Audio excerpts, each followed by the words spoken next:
मध्य प्रदेश में होने वाले विधानसभा चुनाव का भारतीय जनता पार्टी ने बिगुल बजा दिया है।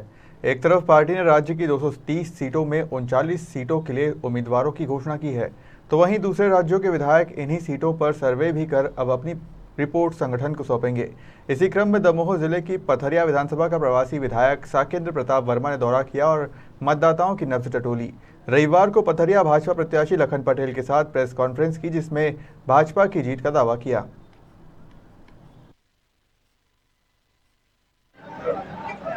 आप पूछेंगे मैं बोलूं? मध्य प्रदेश में 230 विधानसभा सीट जीतने के लिए पूरे देश से 4 राज्यों के विधायकगण आए हैं प्रवास करने के लिए। उसी के अंतर्गत मैं भी इस पथरिया विधानसभा में बीते 7 दिनों से हूं। बहुत अच्छा जनमाहौल भारतीय जनता पार्टी के पक्ष में है।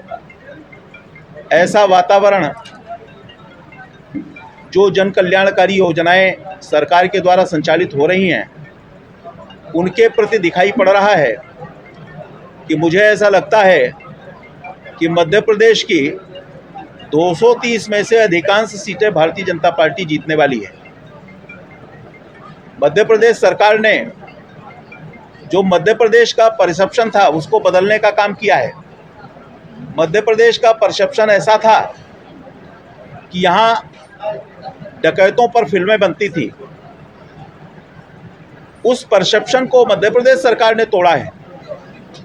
सिमी का नेटवर्क था, पीएफआई का नेटवर्क था, उसको भी तोड़ने का काम किया है। मध्य प्रदेश की सरकार ने लाडली बहना जैसी योजना लाकर 0% किसानों के लिए ब्याज देकर के ऋण देना, ऐसी योजना ला करके, और पूरे देश में जैसा प्रधानमंत्री किसान सम्मान निधि है उसमें से उतनी ही किसान सम्मान निधि अपनी ओर से मिलाकर 12,000 रुपये एक साल में किसानों को देना, इस प्रकार की जो योजनाएं हैं उनसे जनता बहुत प्रभावित है। और जनता को ऐसा लगता है कि ऐसा मुख्यमंत्री जो हर एक कदम पर हमारी चिंता करता हो नहीं मिलने वाला है। और इसीलिए मुझे जो फीडबैक मिला है, मुझे जो दिखाई पड़ा है, इस मध्य प्रदेश में भारतीय जनता पार्टी की सरकार फिर से भारी बहुमत के साथ बनने वाली है। यद्यपि मध्य प्रदेश में कुछ लोग भले ही भ्रम फैलाने की कोशिश कर रहे हैं, ऐसे मान बिंदुओं का सम्मान करने की दिशा में कोई कोशिश नहीं की। वे भी आज अपने हेलीकॉप्टर पर संतों को घुमाने का षड्यंत्र कर रहे हैं, लेकिन उस षड्यंत्र में जनता नहीं फंसने वाली है। जनता इस मध्य प्रदेश की वास्तविकता को और यहाँ की लोक कल्याणकारी योजनाओं को समझ चुकी है, और इसलिए निश्चित रूप से विकास को देखते हुए, यहाँ के जो हमारे आस्था के केंद्र हैं उनके सम्मान को देखते हुए, यहाँ के महापुरुषों का, संत रविदास जी हों, चाहे डॉक्टर बाबा साहब भीमराव अम्बेडकर हो, चाहे लौह पुरुष सरदार वल्लभ भाई पटेल हो, इन सब के सम्मान को देखते हुए हर एक प्रकार से जनता ये मान चुकी है कि यह सरकार अपनी सरकार है। इस सरकार को मोदी जी का मार्गदर्शन है और माननीय मोदी जी दुनिया में भारत की इज्जत बढ़ा रहे हैं। इसलिए उनके सम्मान को बढ़ाना, मध्य प्रदेश की सरकार को बनाना, दोनों एक बात है। और इसीलिए मध्य प्रदेश की जनता, विशेष रूप से पथरिया विधानसभा क्षेत्र की जनता, निश्चित रूप से भारतीय जनता पार्टी के साथ है। क्या पाया आपने कार्यकर्ताओं के प्रति और क्षेत्र के विकास? 5 साल पटेल जी सत्ता से दूर रहे, तो क्या रुकावट हुई विकास कार्यों में, या आपकी पार्टी के कुछ कार्यकर्ता असंतुष्ट नजर आए, या ये बताएं? स्वाभाविक रूप से भारतीय जनता पार्टी एक बड़ा परिवार है, और बड़े परिवार में किसी भी कारण से अगर हमारी 15 महीने सरकार नहीं रही तो 15 महीने सरकार न रहने की कसक हर एक कार्यकर्ता के अंदर है।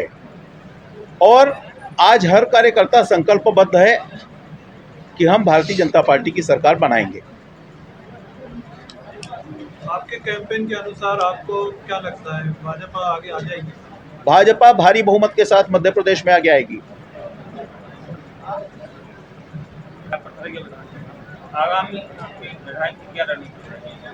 पिछड़ा तो है नहीं।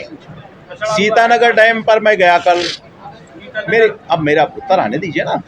सीतानगर डैम पर गया, अगर 16,000 हेक्टेयर में हम सिंचाई देने वाले 16,000 एकड़ में हम सिंचाई देने वाले हैं, ऐसी हम व्यवस्था देने वाले हैं कि बटियागढ़ आगे नगर पंचायत बनने वाली है, जिसकी घोषणा हो चुकी है। सीएम एराइज स्कूल के माध्यम से क्षेत्र का विकास करने की कोशिश कर रहे हैं। जब हम तुलनात्मक अध्ययन करते हैं तब जनता के सामने ठीक जानकारी आती है। कांग्रेस के 50 साल और हमारे 20 साल, कांग्रेस ने 50 साल में क्या किया उसका हिसाब भी सम्मानित पत्रकार बंधुओं को देश की जनता के सामने मध्य प्रदेश के चित्र के रूप में जरूर रखना चाहिए, और हमारी सरकार ने इस 20 वर्ष में कौन कौन सी चीज़ें की है इसको रखना चाहिए। आपकी क्या तैयारी? आज जो कार्यक्रम था, प्रवासी विधायक हर विधानसभा में पूरे 230 विधानसभाओं में आए थे। 7 दिन का कार्यक्रम उनका चला और आज समापन हुआ। आप लोगों ने देखा होगा कैसा उत्साह है और कितने लोग यहाँ एकत्रित थे। जो हमारे यहाँ विधायक आए थे आदरणीय वर्मा जी, बहुत अनुभवशील, और उनके अनुभवों का लाभ निश्चित रूप से पार्टी को मिलेगा, ये बात तय है। जहाँ तक सवाल ये है कि आने वाले समय में क्या योजना है, मैं आपको अवगत कराना चाहता हूँ। भारतीय जनता पार्टी का एक ही नारा है, विकास, सबका साथ, सबका विकास और सबका विश्वास। इसी बात को लेकर के भारतीय जनता पार्टी चलती है। गांव गरीब मजदूर किसान का उत्थान हो, वो गरीब जो पिछड़ा दबा है उसको आगे लाने का प्रयास करें। पंडित दीनदयाल जी के सिद्धांतों पर चलते हुए भारतीय जनता पार्टी आगे बढ़ रही है और आगे भी यही काम होता रहेगा। विकास निश्चित आवश्यक है, और ख़ास तौर से मैं पिछले 5 साल यहाँ से विधायक रहा, उस समय पर जो किए गए कार्य हैं वो आपको शायद सबको जानकारी, उसकी दोहराने की आवश्यकता नहीं है मुझे लगता। कि सिंचाई के काम हुए, सारी सड़कें बनी, बहुत सारे high school higher secondary school खोले गए, वो तो थे ही, लेकिन अभी भी बहुत काम करना बाकी है। काम करना बाकी इसलिए है कि इतना बड़ा प्रदेश और इतना बड़ा जिला, जहाँ पर ख़ास तौर से शिक्षा के मामले में अभी और सुधार की आवश्यकता है। चिकित्सा के बारे में जहाँ तक आप देखते हैं तो पहले कभी कांग्रेस के समय में कभी 1 रुपये का इलाज मुफ्त नहीं हुआ। सरकारी अस्पतालों में कोई जाता नहीं था, क्योंकि ना तो वहाँ दवा थी ना वहाँ डॉक्टर थे। आज की तारीख में अगर देखें तो सारी की सारी दवाएं वहाँ मुफ्त मिल रही, जांचें मुफ्त हो रही। उसके साथ साथ अगर कोई बड़ी बीमारी है तो बड़ी अस्पतालों के लिए 5 लाख रुपए तक का आयुष्मान कार्ड दे करके और उनका इलाज कराने का काम भारतीय जनता पार्टी की सरकार कर रही है। ये सरकार माननीय मोदी जी का नेतृत्व हो चाहे माननीय शिवराज जी का नेतृत्व, इनका सबका एक ही सपना, भारतीय जनता पार्टी का एक ही सपना है कि देश का विकास कैसे हो, देश की तरक्की कैसे हो, गांव के लोगों की तरक्की कैसे हो, देश की सीमाएं सुरक्षित हों, उसके लिए सब कुछ करना पड़े, वो सब कुछ किया जाएगा। और आपने उदाहरण के रूप में देखा होगा कि एक बार हमारे यहाँ के मेजर अभिनंदन जी पाकिस्तान में गलती से उतर गए थे। मोदी जी के नेतृत्व को देखते हुए 2 दिन के अंदर उनको ससम्मान इंडिया भेजा गया था। पहले भी आपने देखा था कि सर काट के लोग ले गए, आज तक पता नहीं धड़ यहाँ रह गया, सर वहाँ चला गया। क्योंकि मोदी जी का नेतृत्व मजबूत नेतृत्व है और देश की सीमाएं सुरक्षित रहें, इसके लिए कृत संकल्पित हैं। आज आतंकवाद देख लो आप, लगभग समाप्त हो गया। नक्सलवाद देख लो आप, सिमट के एक छोटे से तहसील में रह गया। सिमी का नेटवर्क तोड़ दिया गया, पीएफआई का नेटवर्क तोड़ दिया गया।